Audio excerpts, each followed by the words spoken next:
మంగళగిరి శ్రీ లక్ష్మీ నరసింహస్వామి ఆలయ అభివృద్ధి పనులకు రాష్ట్ర విద్యా ఐటీ శాఖల మంత్రి నారా లోకేష్ శ్రీకారం చుట్టారు. 6.3 కోట్ల వ్యయంతో చేపట్టనున్న పలు అభివృద్ధి కార్యక్రమాలకు శంకుస్థాపన చేసి ఆలయ అభివృద్ధికి సమగ్ర మాస్టర్ ప్లాన్ రూపొందించాలని అధికారులను ఆదేశించారు. ప్రముఖ పుణ్యక్షేత్రమైన మంగళగిరి దిగువన సన్నిధిలోని శ్రీ లక్ష్మీ నరసింహస్వామి ఆలయ జీర్ణోద్ధరణ అభివృద్ధి పనులకు రాష్ట్ర విద్యా ఐటీ శాఖ మంత్రి నారా లోకేష్ శంకుస్థాపన చేశారు. ఆలయానికి చేరుకున్న మంత్రికి అర్చకులు, ఆలయ అధికారులు పూర్ణకుంభ స్వాగతం పలికారు. ఈ సందర్భంగా నూతన యాగశాల నిర్మాణం, వాహనశాల మరియు గంటా మండపం పునర్నిర్మాణం, చారిత్రాత్మక శ్రీకృష్ణ దేవరాయ మండపం పునరుద్ధరణ పనులకు మంత్రి భూమి పూజ నిర్వహించారు. అనంతరం అభివృద్ధి పనులకు సంబంధించిన శిలాఫలకాన్ని ఆవిష్కరించి ఆలయ అధికారులు రూపొందించిన నమూనా చిత్రాలను పరిశీలించారు. తర్వాత శ్రీ లక్ష్మీ నరసింహస్వామి వారిని, రాజ్యలక్ష్మి అమ్మవారిని దర్శించుకుని ప్రత్యేక పూజలు నిర్వహించారు. అర్చకులు వేద ఆశీర్వచనం అందించగా స్వామివారి తీర్థ ప్రసాదాలను మంత్రి స్వీకరించారు. దేవాదాయ శాఖ నిధులతో 6.3 కోట్ల వ్యయంతో యాగశాల, గంటా మండపం, వాహనాల పునర్నిర్మాణంతో పాటు శ్రీకృష్ణ దేవరాయ మండపం పునరుద్ధరణ, ఇతర అభివృద్ధి పనులు చేపట్టనున్నట్లు అధికారులు తెలిపారు. ఆలయ ప్రాంగణాన్ని పరిశీలించిన మంత్రి నారా లోకేష్ భక్తులకు మెరుగైన సౌకర్యాలు కల్పించేందుకు సమగ్ర మాస్టర్ ప్లాన్ రూపొందించాలని అధికారులను ఆదేశించారు.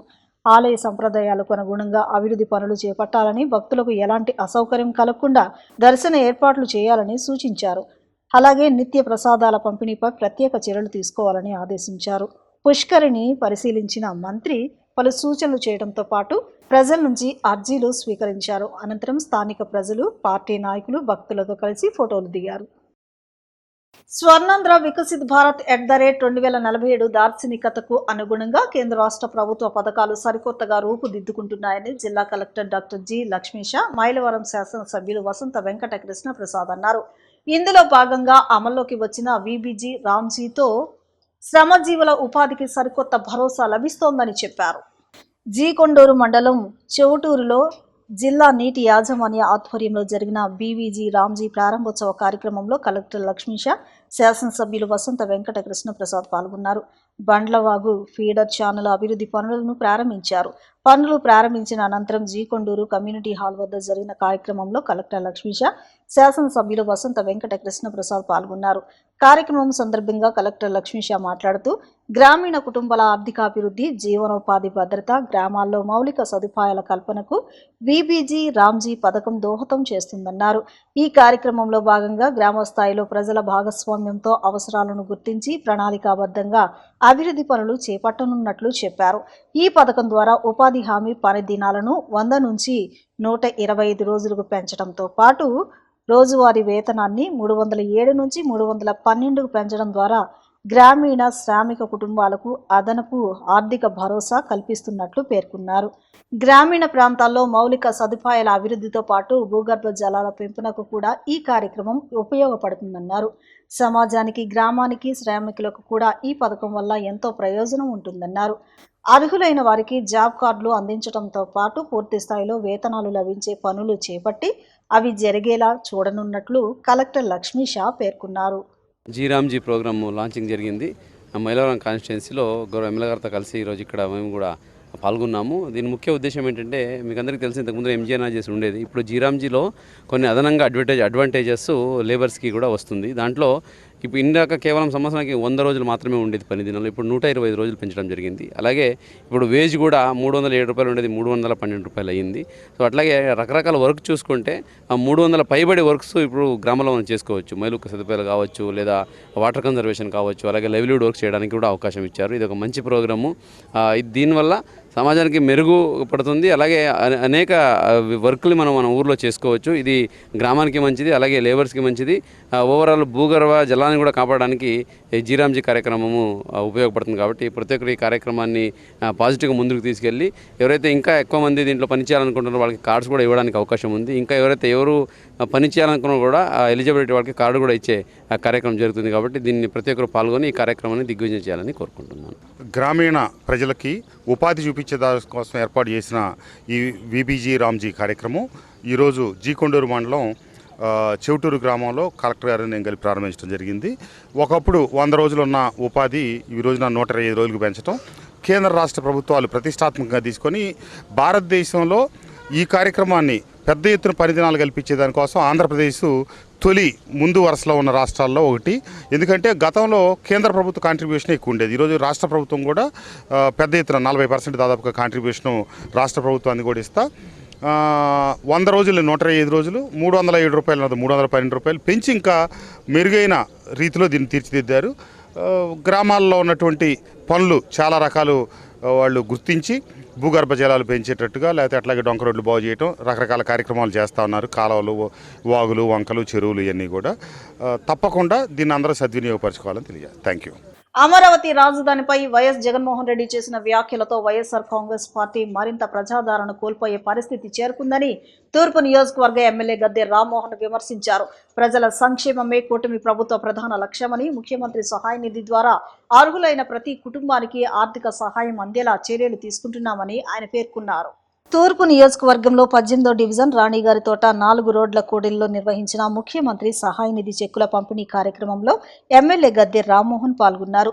వైద్య చికిత్సల నిమిత్తం 60 మంది లబ్ధిదారులకు మంజూరైన 83 లక్షల విలువైన చెక్కులను ఆయన పంపిణీ చేశారు. ఈ సందర్భంగా ఎమ్మెల్యే గద్దె రామ్మోహన్ మాట్లాడుతూ కూటమి ప్రభుత్వం అధికారంలోకి వచ్చిన తర్వాత ప్రజా సంక్షేమానికి అత్యంత ప్రాధాన్యతనిస్తుందన్నారు. ప్రతి నెల 2 విడతల్లో ముఖ్యమంత్రి సహాయ నిధి చెక్కులు పంపిణీ కార్యక్రమాలను నిర్వహిస్తూ అవసరమైన వారికి సకాలంలో ఆర్థిక సహాయం అందిస్తున్నామని తెలిపారు. నియోజకవర్గంలో ఇప్పటి వరకు 16 కోట్లకు పైగా సీఎంఆర్ఎఫ్ నిధులను లబ్ధిదారులకు అందజేసినట్లు వెల్లడించారు. అమరావతి రాజధాని రాష్ట్ర అభివృద్ధికి కీలకమని, దానిపై అనవసర వ్యాఖ్యలు చేయడం ప్రజల మనోభావాలను దెబ్బతీసే చర్యలుగా ఆయన అభివర్ణించారు. రాష్ట్ర అభివృద్ధి, ప్రజా సంక్షేమం అనే ద్వంద్వ లక్ష్యాలతో కూటమి ప్రభుత్వం ముందుకు సాగుతుందని స్పష్టం చేశారు. ముఖ్యమంత్రి గారి సహాయ నిధి కింద ఈ రోజున ఎల్ఓసీలు కానీ వచ్చిన చెక్కులు కానీ సుమారు 95 మందికి ఇక్కడ డిస్ట్రిబ్యూషన్ చేయడం జరిగింది. ఈ రోజే కాదు, ప్రతి నెలలో కనీసం 2 పర్యాయాలు ఈ విధమైన డిస్ట్రిబ్యూషన్ జరుగుతూ ఉంది. ఒక ఎన్టీఆర్ వైద్య సేవలో కానీ, ముఖ్యమంత్రి సహాయ నిధిలో కానీ ఏ ప్రభుత్వాలు చేయనంత ఈ రాష్ట్రంలో ఏదైనా ఇతర ప్రభుత్వాలు అధికారంలో ఉన్నప్పుడు వాళ్ళు ఎవ్వరూ చేయనంత రికార్డులో నారా చంద్రబాబు నాయుడు గారి నాయకత్వం, పవన్ కళ్యాణ్ గారి నాయకత్వంలో కూటమి ప్రభుత్వం చేయడం జరుగుతుంది. ఉదాహరణకి ఎన్టీఆర్ వైద్య సేవ ఆరోగ్యశ్రీ కింద జగన్మోహన్ రెడ్డి గారు ముఖ్యమంత్రిగా ఉన్నప్పుడు 5 సంవత్సరాల్లో 9,000 కోట్లు ఖర్చు పెడితే ఇప్పుడు ఈ కూటమి ప్రభుత్వం నారా చంద్రబాబు నాయుడు గారు, పవన్ కళ్యాణ్ గారుల నాయకత్వంలో కేవలం 2 సంవత్సరాలు పూర్తవకముందే 7,000 కోట్లు గణాంకాలు చెబుతూ ఉన్నాయి. అంటే ఇంకా 2 సంవత్సరాలకి 7,000 కోట్లు అంటే ఆదామాషా చూసుకున్న అక్కడ సుమారు 20,000 కోట్లు ఇచ్చే పరిస్థితి ఉంటుంది. ఇప్పుడు ఒక మాట చెప్పడమే కదా అని చెప్పి ఆరోగ్యశ్రీని పడకన పెట్టేశారు. ముఖ్యమంత్రి సహాయ నిధి ఇవ్వట్లేదని చెబుతారు. ఇవాళ మన నియోజకవర్గంలోనే 16 కోట్ల దగ్గర సుమారు 15-16 కోట్ల మధ్య ఇవ్వటం జరిగింది. అంటే 175 నియోజకవర్గాలు లెక్కేసుకోండి ఎన్ని వందల కోట్లు ముఖ్యమంత్రి సహాయ నిధికి ఇచ్చింది. ఇవన్నీ కూడా పేదవాళ్ళ కష్టాల్లో పాలు పంచుకోవాల్సిన బాధ్యత ప్రభుత్వంగా మన మీద ఉంది అని చెప్పి ఒకే కాన్సెప్ట్తో ఆయన 95లో ప్రప్రథమంగా ముఖ్యమంత్రి అయిన దగ్గర నుంచి ప్రవేశపెట్టిన ఈ కార్యక్రమం, ముఖ్య సహాయ నిధి అనే కార్యక్రమం ఈ రోజు వరకు ఆయన ముఖ్యమంత్రి ఉన్నప్పుడల్లా కూడా విరివిగా పేదలకు ఇవ్వడం జరిగింది. ఆ రోజు నుంచి ఈ రోజు వరకు నేనే సాక్షిని. ఎందుకంటే అప్పటి నుంచి ఇప్పుడు కూడా శాసనసభ్యుడిగా ఉన్న అరుదైన వ్యక్తుల్లో నేను కూడా ఒకటి కాబట్టి ఆ రోజు నుంచి చూడటం జరిగిందని చెప్పి ఇవాళ కొన్ని అవాస్తవాలు చెప్పి ప్రజల్ని ఏమార్చి మభ్యపెట్టి ఏదో లబ్ధి పొందాలని చూస్తూ ఉన్నారు. 2019లో అట్లాంటి లబ్ధి పొందారు. ఆ రోజున ఈయన చెప్పిన మాటల కంటే రాజశేఖర రెడ్డి గారు చేసిన కొన్ని మంచి పనులు వాళ్ళ అబ్బాయికి ఓటేసి ఉండొచ్చు. కానీ ఈ రోజున ఎప్పుడు ఎలక్షన్ జరిగినా జగన్మోహన్ రెడ్డి గారికా చంద్రబాబు గారికి అనేది ఇక్కడ వస్తుందని నేను తెలియజేస్తాను. ప్రతి రైతుకు గిట్టుబాటు ధర కల్పిస్తూ వినియోగదారుడికి నాణ్యమైన సరుకు అందించడమే రైతు బజార్ లక్ష్యమని గుడివాడ ఎమ్మెల్యే వెనుగంటరాము పేర్కొన్నారు. గతంలో దుర్భరంగా ఉన్న గుడివాడ రైతు బజార్ను ప్రజా సమస్యల పరిష్కారంలో భాగంగా అభివృద్ధి చేసినట్లు ఆయన వెల్లడించారు. గత రాత్రి కురిసిన భారీ వర్షం నేపథ్యంలో ఎమ్మెల్యే వెనిగండ్ల రాము పట్టణంలోని ప్రధాన రహదారిలో పర్యటించారు. అనంతరం రైతు బజార్ను ఆకస్మికంగా తనిఖీ చేసి రైతులు, సొసైటీల సభ్యులు, వ్యాపారులు, ప్రజలతో మాట్లాడి సమస్యలు అడిగి తెలుసుకున్నారు. ముందుగా కూరగాయల నాణ్యతను పరిశీలించిన ఎమ్మెల్యే రాము వివిధ గ్రామాల నుంచి వచ్చిన రైతులతో మాట్లాడారు. రైతు బజార్ అభివృద్ధి చెందడంతో ఎంత వర్షం కురిసినా ఇప్పుడు ఏ ఇబ్బంది లేదని ఎమ్మెల్యేకు వివరించారు. ఈ సందర్భంగా ఎమ్మెల్యే రాము మాట్లాడుతూ కూటమి ప్రభుత్వంలో సమూల మార్పులు తీసుకువచ్చిన వ్యవస్థలో గుడివాడ రైతు బజార్ ఒకటన్నారు. గుడివాడ పరిసర ప్రాంతాలకు చెందిన వేలాది మంది నిత్యం రైతు బజార్కు వస్తారని, గత ప్రభుత్వాల నిర్లక్ష్యంతో రైతు బజార్ మురికి కోపంగా ఉండేదని తెలిపారు. వర్షం వస్తే 2-3 అడుగుల మేర నీరు నిలిచిపోయి అందులోనే వెళ్లి కొనుగోలు చేసుకోవాల్సిన దుర్భర పరిస్థితి ఉండేదని గుర్తు చేశారు. ప్రత్యేక శానిటేషన్ డ్రైవ్ ద్వారా రైతు బజార్ పరిసరాలు ఎంతో మెరుగుపడ్డాయన్నారు. కూటమి ప్రభుత్వం అధికారంలోకి వచ్చిన తర్వాత ఒక్కొక్కటిగా ప్రజా సమస్యలను పరిష్కరించడంలో భాగంగా రైతు బజార్ను అభివృద్ధి చేశామన్నారు. తాము చేస్తున్న కృషిలో స్థానిక వ్యాపారులు కూడా సహకరించాలని కోరారు. ఇంద్రకీలాద్రిపై కొలువై ఉన్న శ్రీ దుర్గా మల్లేశ్వర స్వామివారి దేవస్థానంలో ఏఈఓ చంద్రశేఖర్ వ్యవహార శైలిపై అర్చకులు, వేద పండితులు తీవ్ర ఆగ్రహం వ్యక్తం చేస్తున్నారు. ఎటువంటి కారణం లేకుండా తమను అసభ్యకరంగా దూషిస్తూ బెదిరింపులకు పాల్పడుతున్నారని ఆరోపిస్తూ దేవస్థానం ఈఓకు లిఖితపూర్వకంగా ఫిర్యాదు చేశారు. ఇటీవల ఆలయ అర్చక విభాగానికి బదిలీపై వచ్చిన ఓ అర్చకుడి విషయంలో జరిగిన ఘటనతో వివాదం మరింత ముదిరింది. తమపై అధికార దుర్వినియోగానికి పాల్పడుతున్నారని ఆరోపించిన అర్చకులు ఏఈఓ తీరు మారకపోతే విధులు బహిష్కరించాల్సిన పరిస్థితి వస్తుందని హెచ్చరించారు.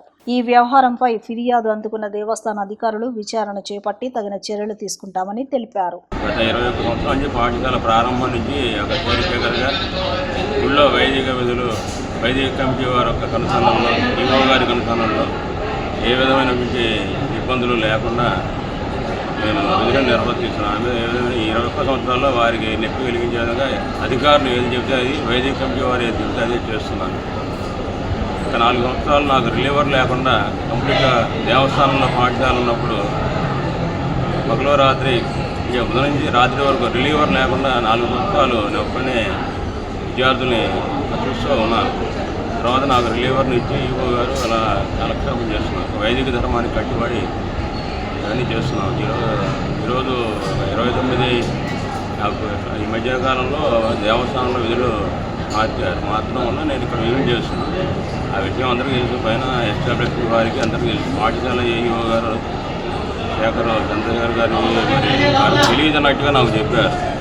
ఇక్కడ గుమాస్తా ఎంఎస్ఆర్కే ప్రసాద్ అక్కడి నుంచి పంపించాడు నన్ను. ఇక్కడ ఎంఎస్ఆర్కే ప్రసాద్ గుమాస్తా అతను పంపించాడు ఇక్కడికి. అయితే వెంటనే కిందకి వెళ్ళగానే మీరు ఇక్కడ ఎందుకున్నారని అడిగాడు.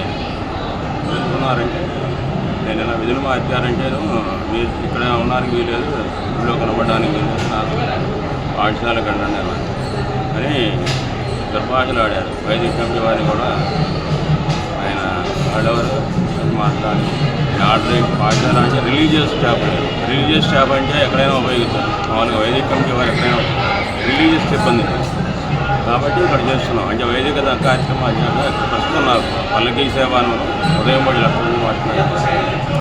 రాష్ట్రంలో మహిళలపై పెరుగుతున్న అఘాయిత్యాలు, శాంతి భద్రతల వైఫల్యాలకు బాధ్యత వహిస్తూ హోంమంత్రి అనిత తక్షణమే రాజీనామా చేయాలని వైఎస్ఆర్సీపీ అధికార ప్రతినిధి నాగమల్లేశ్వరి డిమాండ్ చేశారు. తాడేపల్లిలోని వైఎస్ఆర్సీపీ కేంద్ర కార్యాలయంలో మీడియాతో మాట్లాడిన ఆమె, కూటమి ప్రభుత్వం అధికారంలోకి వచ్చిన తరువాత దళితులు, మహిళలపై దాడులు పెరిగాయని ఆరోపించారు. కృష్ణలంక సీఏ వేధింపులతో ఆత్మహత్యకు పాల్పడిన పేరుపోగు క్రాంతికుమార్ కుటుంబానికి న్యాయం చేయడంలో ప్రభుత్వం విఫలమైందని విమర్శించారు. రాష్ట్రంలో శాంతి భద్రతలు పూర్తిగా దెబ్బతిన్నాయని, హోంమంత్రి ప్రజల సమస్యల కంటే ఇతర కార్యక్రమాలకే ప్రాధాన్యతనిస్తున్నారని నాగమల్లేశ్వరి ఆరోపించారు. ఇవాళ సూటిగా నేను కొన్ని క్వశ్చన్లు హోంమంత్రి గారిని అడుగుదామని అనుకుంటున్నాను. ఎందుకంటే లాండ్ ఆర్డర్ తప్పిపోయింది, అడ్డగోలుగా ఇష్టం వచ్చినట్టు అరెస్టులు చేసుకొని వెళ్ళిపోతున్నారు. అవసరమైతే రౌడీల్లాగా, గూండాల్లాగా కార్ల మీద, మనుషుల మీద దాడులు చేస్తున్నారు. వీటన్నిటి కోసం అడగాలన్నా, వీటన్నిటి కోసం ప్రశ్నించాలన్నా, మాట్లాడాలన్నా పాపం మన అనిత గారు ఏ రోజు మీడియా ముందుకు రారు. ఆవిడ కేవలం జగన్మోహన్ రెడ్డి గారిని తిట్టడానికి, లోకేష్ బాబు గారిని వెనకేసుకొని రావడానికి, అలాగే హెరిటేజ్ కోసం, వీటన్నిటి కోసం మాట్లాడడానికి ఆవిడ ప్రెస్ మీట్లు పెట్టినటువంటి సందర్భాలే ఉన్నాయి తప్ప ఏ రోజు ఒక మహిళ కోసం కానీ, లేకపోతే మైనర్ బాలికల కోసం కానీ, లేకపోతే రేపై చనిపోయినటువంటి బిడ్డల కోసం కానీ ఆరాట పడినటువంటి ఒక్క సిచ్యువేషన్ లేదు ఈ 2 yearsలో. సో ఇవాళ కూడా మీ లా అండ్ ఆర్డర్ ఏ విధంగా తప్పిపోయింది అనేదానికి సాయి కృష్ణ లాకప్ డెత్ విషయం అనేది మీ చాతకాని ప్రభుత్వానికి నిదర్శనం. అంటే ఇవాళ నేను అడుగుతున్నాను అనిత గారు, అటు సాయి కృష్ణ తల్లి గారి విషయంలో, అలాగే మన దళిత బిడ్డ అయినటువంటి క్రాంతి విషయంలో ఏ మాత్రమైన పొద్దున్నేసే విజయవాడలోనే తిరుగుతూ ఉంటారు కదా, ఆ కారు అటువైపునే వెళ్ళి పరామర్శించన్నా రావచ్చు కదా. అంత బిజీ షెడ్యూల్లో ఏం చేస్తున్నారో మరి కూడా నాకు అర్థం కావట్లా. పొలోమని అన్నిటికీ ప్రెస్ మీట్లు పెడుతున్నటువంటి అనిత గారు ఈ 2 విషయాలలో, లాకప్ డెత్ విషయాలలో కానీ, లేకపోతే రేపులు జరిగినటువంటి విషయాల్లో కానీ ఏ విషయంలో కూడా ఒక్కరోజు కూడా ప్రెస్ మీట్ పెట్టలేదు. అది నాకు చాలా ఆశ్చర్యం వేస్తున్నటువంటి విషయం. చెప్పడానికి మాత్రం మీడియా ముందుకు వస్తే 70,000 సీసీ కెమెరాలు తీసుకొచ్చానని చెప్పారు. ఏవి ఆ 70,000 సీసీ క్యామ్లు ఏమైపోయాయో చెప్పాలి. సాయి కృష్ణని మార్కాపురం నుంచి విజయవాడకి తీసుకొచ్చి, విజయవాడ నుంచి ఒక హోటల్కి తీసుకొచ్చి, అక్కడి నుంచి హాస్పిటల్కి తీసుకొచ్చి, అక్కడి నుంచి శ్మశాన వాటానికి తీసుకెళ్ళినప్పుడు ఇంత ప్రాసెస్లో ఎక్కడ ఒక సీసీ క్యామ్ పనిచేయలేదా? తెచ్చిన మీ 70,000 సీసీ క్యామ్లు ఒకచోట కూడా పనిచేయలేదా? మాది బ్రహ్మాండంగా ఈగల్ టీం పనిచేస్తుంది అని చెప్పి కబుర్లన్నీ చెప్తున్నారు కదా అనిత గారు. ఎక్కడికి వెళ్ళింది మీ ఈగల్ టీము? ఎక్కడ నిద్రపోతుంది మీ ఈగల్ టీము? ఇప్పుడు చిన్న విరామం తీసుకుందాం.